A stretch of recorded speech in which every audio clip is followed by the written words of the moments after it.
This week we have the new moon energy, meaning that the solar eclipse is over and done with, and now is the time to get started. And I talk all about that in the YouTube video, so you can go there by rising sign. But the important thing is that it's the first new moon of the astrological calendar, meaning that the time is now. If you didn't do it in January, do it now. Secondly, Neptune moves into Aries for the first time since 165 years. That's a big deal for the planet.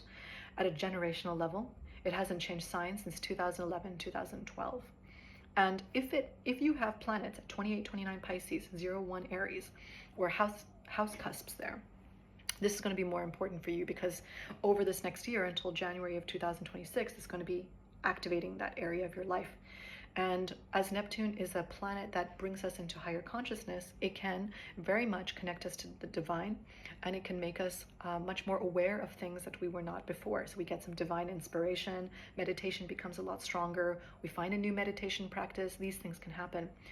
At the same time, because Neptune also brings about some type of illusion, it can pull the wool over our eyes and bring about some deception, especially if it goes over planets that have to do with your partnerships, people, other people in your life. There can be some confusion, let's say, around that. So we want to see what aspects is Neptune making before you make any conclusions, you jump to any conclusions.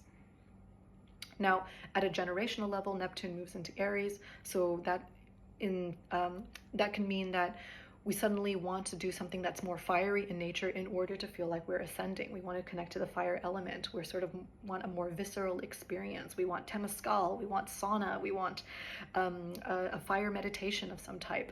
So you can expect to kind of see that as people start to want something a little bit more intense in their spiritual practices, as one example. And lastly, Mercury has just moved back into Pisces, and Mercury's been in Pisces since February of 2025, back and forth in this retrograde.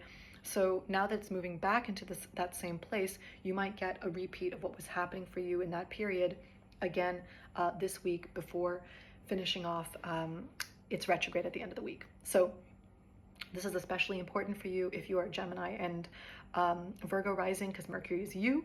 So you might be kind of in that sort of confused state right now, sort of like, where am I going? And second of all, if you have Pisces or Sagittarius rising, because those are your partners, and that could represent things that your partners are going through, or old partners coming back into your life, old negotiations, discussions that you've been working on, as well as new skills that you might be building if you're a Pisces rising. So that's also a positive spin on it, let's say.